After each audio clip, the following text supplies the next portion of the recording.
नमस्कार. या आधीच्या व्हिडिओमध्ये मी सांगितले की हळद लावताना कमी मातीमध्ये लावायची आणि नंतर वरून भर टाकत राहायची.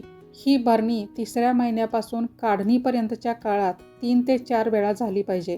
तरच कंद सुरक्षित राहतात, चांगले भरतात.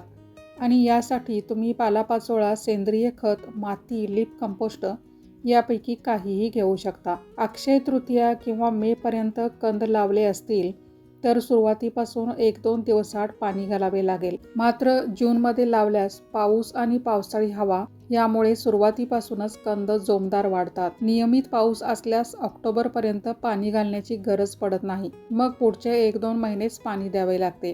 तसंच हळदीसाठी 6 ते 8 तासांचे ऊन आवश्यक आहे. हळदीला पाणी जास्त झाले तर कंद कुजणे याशिवाय सहसा कोणताही रोग पडत नाही, कारण ती स्वतःच एक कीडनाशक आहे. इतर माहिती पुढील भागात. धन्यवाद.